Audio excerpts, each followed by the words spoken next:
ఇది కేవలం సమాచారంగా మాత్రమే భావించండి. వైద్య నిపుణులను సంప్రదించండి. సో, మామూలుగా హార్ట్ ఇలాగ స్పాజమ్‌లోకెళ్ళినా, ఏదైనా స్ట్రోక్‌లోకెళ్ళినా కూడా సార్బిట్రేట్ అది పెడతారు.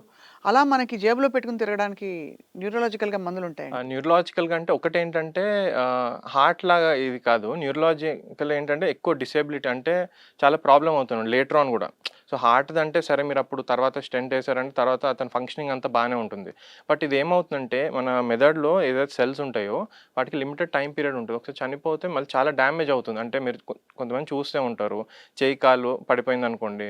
వాళ్ళు లైఫ్ లాంగ్ అంటే ఎక్కువ ఇంప్రూవ్‌మెంట్ రాదు. రైట్. సో, మనం ఏం చేస్తామంటే ఇది రాకముందే మనము ప్రివెంట్ నివారించాలి. చేసుకోవడము బెటర్ అనమాట. వచ్చిన తర్వాత అంటే 4 ½ అవర్స్ లోపలొస్తేనే మనం ఏమో చేయగలుగుతాం. సో, దాటి ముందు మనం ఏం చేయలేమనమాట. అసలు క్లాట్ ఎందుకు ఫార్మ్ అవుతుందండి? అది క్లాట్ ఫార్మ్ అవ్వడానికి చాలా కారణాలుంటది. మెయిన్‌గా ఏంటంటే మనం ఈ రక్తనాళాలను తీసుకుంటాం కదా! నార్మల్‌గా ఇట్లా ఓపెన్ ఉండాలి కంప్లీట్‌గా. అది వయసు పెరిగేసరికి ఏమవుతుందంటే మనకి బాడీలో కొలెస్ట్రాల్ గానీ ఇట్లాంటివుంటాయి. సో, అవంతా ఇది ఫార్మ్ అయ్యి అది రంధ్రం ఏదైతే ఉంటుందో అది అంతా సన్నగా అయిపోతా ఉంటుందనమాట. సన్నగా అయిపోతా ఉంటే ఏదైతే బ్లడ్ ఫ్లో ఉంటది గదా! రక్త సరఫరా అనేది తగ్గిపోతా ఉంటుంది. సో, రక్త సరఫరా తగ్గిపోతే మళ్ళీ స్ట్రోక్ వచ్చే ఛాన్స్ ఉంటుంది. సో, ఇంకా కొన్ని రిస్క్ ఫ్యాక్టర్స్ నేను చెప్పినట్టు మీకు షుగర్ కానీ, బీపీ గానీ ఇవేం చేస్తాయంటే ఈ కొలెస్ట్రాల్ డిపాజిషన్‌ని ఇంకా పెంచుతా ఉంటుంది.